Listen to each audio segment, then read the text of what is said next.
Good afternoon, Knights. It's Wednesday, April 7th. I'm Coben Reese, and you're watching Night TV News.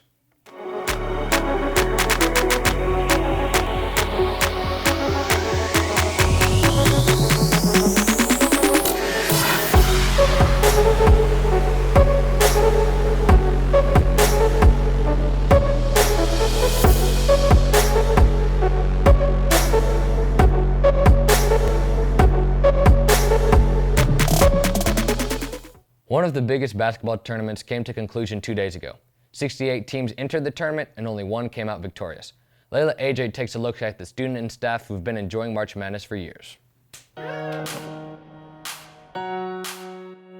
March Madness is full of some of the most exciting and unpredictable moments in the history of college basketball.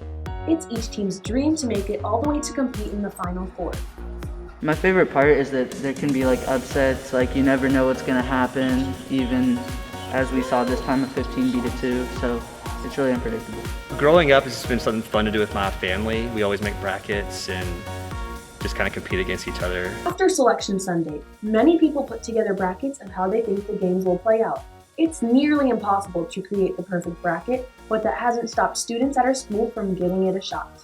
You always want to pick a couple upset games, a 12/5 seed, something like those, and I actually managed to get a couple right. Baylor's been my favorite team to watch for women's basketball because I want them to win the championship, and if they don't, it's going to mess up my whole bracket. When it comes down to the final seconds of a game with the teams all tied up, it can get pretty intense. I'm just really stressed and intense because I want certain teams to win, and it's crazy watching them play. You get kind of a little bit of an adrenaline rush, because you're wondering what coach is going to do, what each player is going to do, good shots, bad shots, just how they're going to manage each possession. I remember, last night in the UCLA game, Alabama came down and hit a 3 with no time remaining to force overtime, even though they still lost, but it was still an exciting play.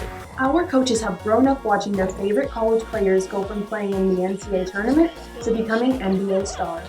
I remember Steph Curry, whenever he was with Davidson, and scoring 30 points a game the first couple of games. And just everybody's been fun to follow from college to the NBA. But Steph Curry really stands out. Watching each round of the tournament brings so much emotion and excitement to each fan. And whether the team you're rooting for gets knocked out in the first round or makes it all the way to the Final Four, it's a thrilling experience to see how far each team can make it. For Night TV News, I'm Layla AJ. All March long, teams have been competing, battling for a spot to play in the championship game. March Madness came to a conclusion on Monday. Congratulations to this year's champion. Recently, many track students have been crushing it, such as Reggie Bush, Alana Richardson, and Jalen Braxton. However, Brian Mooney has been crushing it all year long. Here's Kaden Pack with her track achievements and school records. This is Independence track runner Brian Mooney, who has recently broke the 800 record from 2015, got second place in the District 3200, and placed 6th in the 400. Brian has been hard working on the track and also plays club soccer outside of school. Well, the train, I try to balance it out. I have a lot of soccer practices that are in the evening, so I try to run in the mornings, so I have that rest time in between. And during that rest time, I try to ice and foam roll as much as I can and stretch, because during my sophomore year, I think that's what held me back a lot, is I didn't stretch, I didn't take care of my body as much as I should have. And I also utilize nutrition a lot, making sure I eat enough, because without fuel, you can't run the race you want to race and PR all the time. Brian has received 7 first place medals and set a PR of 11:24 for the 3200. She is also an outstanding student who maintains her grades while also being able to do all these things. It is amazing to see hardworking student athletes such as Brian Mooney and their accomplishments throughout our school. This is Kaden Pack for Night TV, signing out. We want to congratulate Brian Mooney on all of her achievements, and we know you'll continue to break more records here at your IHS career. 2 of our track record breakers, Jalen Braxton and myself, were challenged to break 2 world records. Here's Dueling Nights, Episode 4.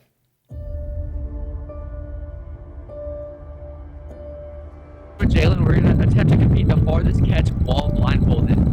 The record's 23 yards, we're going to be going for 25. Jalen's going to be catching, and Park's going to be throwing, so let's get right into it.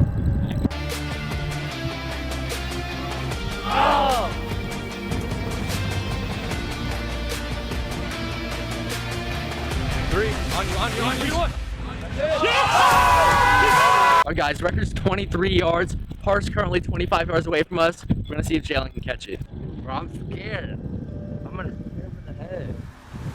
I would be so scared if I was this way. Right. Stop walking. Oh!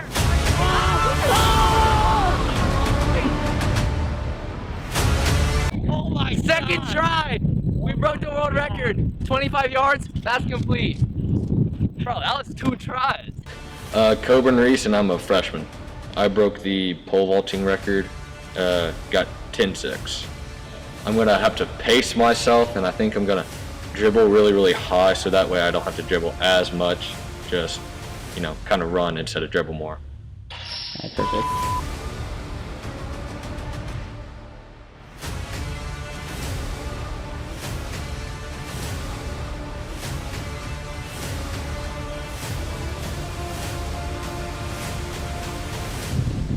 Alright guys, 42 seconds in. Coburn halfway done with his first lap. Minute 26, first lap done. Alright guys, Coburn finished his first lap at a minute 26. See if he can keep it up.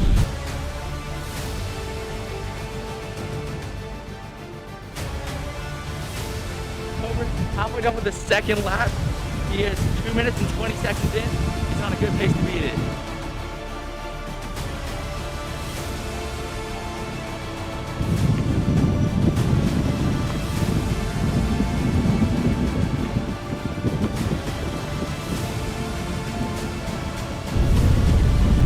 Minutes and 5 seconds. All right, guys. Coburn just finished his second lap. 3 minutes and 5 seconds. See if he can keep it up.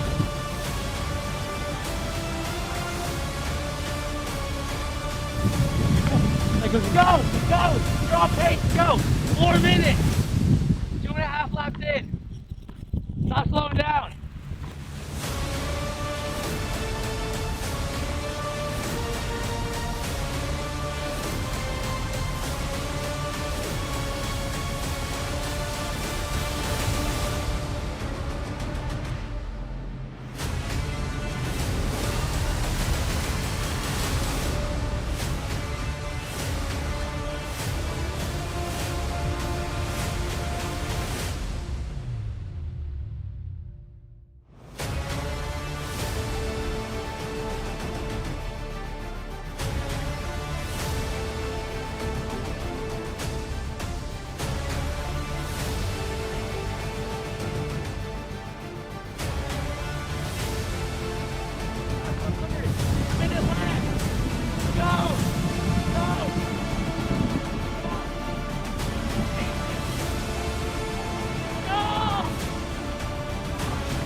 Minutes and 11 seconds.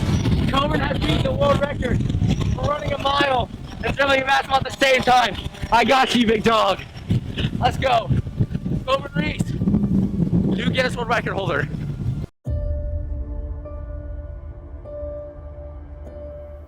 That was a lot of fun, and we want to thank Jalen for playing in this week's episode of Dueling Nights. If you want to compete in Dueling Nights, tweet us at IHS Night Press with your answers to this week's question. This question is, who won the first episode of Dueling Nights? Tennis is unlike any other sport as they do constant competition throughout the year.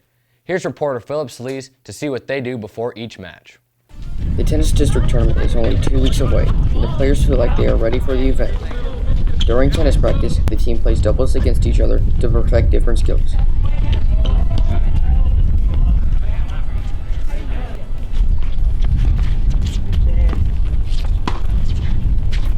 The district tournament lasts 1 day, but the players put their heart and soul into each match. Before they play their matches, they always come together as a team and support one another during the game. You think what?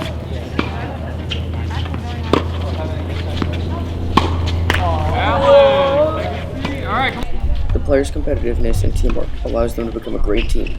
Philip Solis, Night TV News. Tennis season is year-round, so be sure to go out and support our Knights as they enter their competition. Not so long ago, Disney Plus came out with the new series to the MCU, Falcon and the Winter Soldier. Here's Kyler Kilgore and Sam Rainey on our new segment, Knights Assemble. Hello and welcome to the first episode of our new series. I'm Kyler And I'm Sam Rainey, and we recap, review, and make predictions. Please join us on Knights Assemble. In episode 2 of Falcon and the Winter Soldier, Sam Wilson, otherwise known as the Falcon, and Bucky Barnes, known as the Winter Soldier, encountered a powerful group of super soldiers known as the Flag Smashers.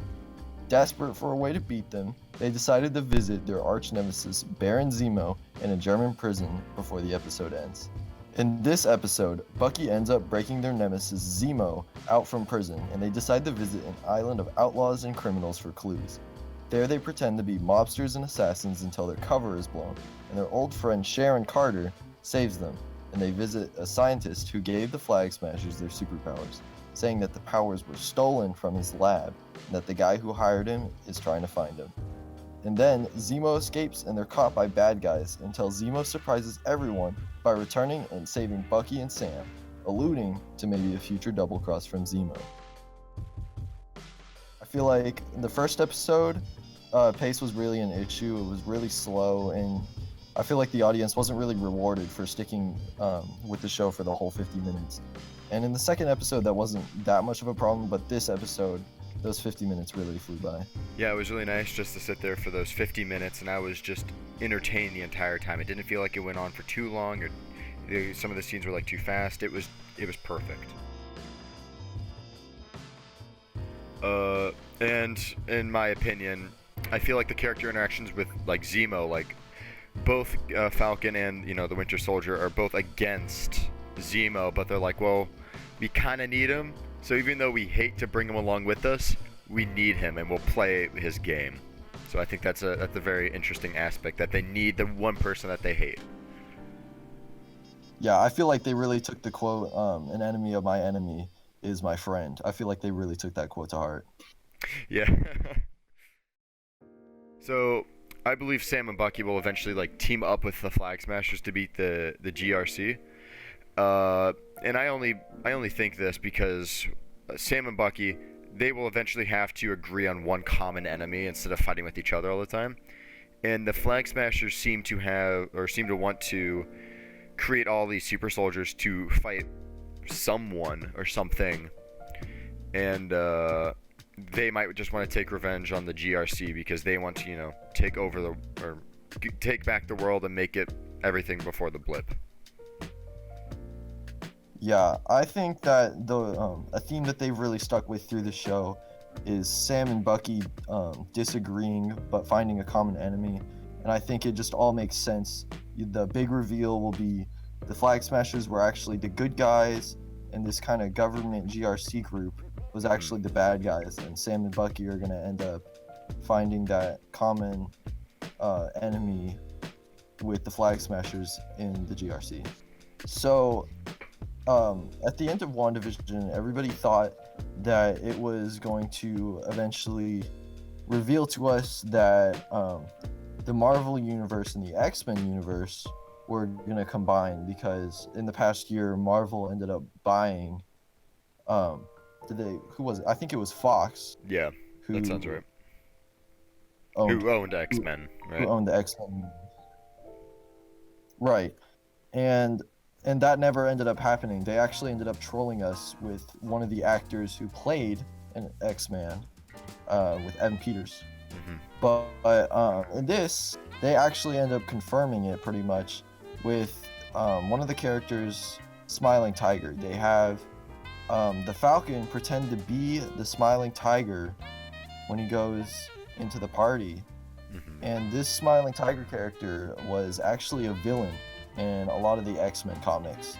And so having this character in the Marvel universe, it would be a pretty big coincidence if those two were in separate universes. Yeah, and I'm excited to see how that will go. But again, only time will tell when they will, reveal that the X-Men universe has truly combined. Hopefully y'all enjoyed this new segment, Knights Assemble. If you guys have any predictions or thoughts about the show, please tweet us at IHS Night Press. If there are any predictions to this new series that you would like to share, please tweet us at IHS Night Press. Knights, I'm Coben Reeves. Be sure to check out Night TV on YouTube and nightpress.org to stay up to date with us. Have a great week, and we'll see you soon.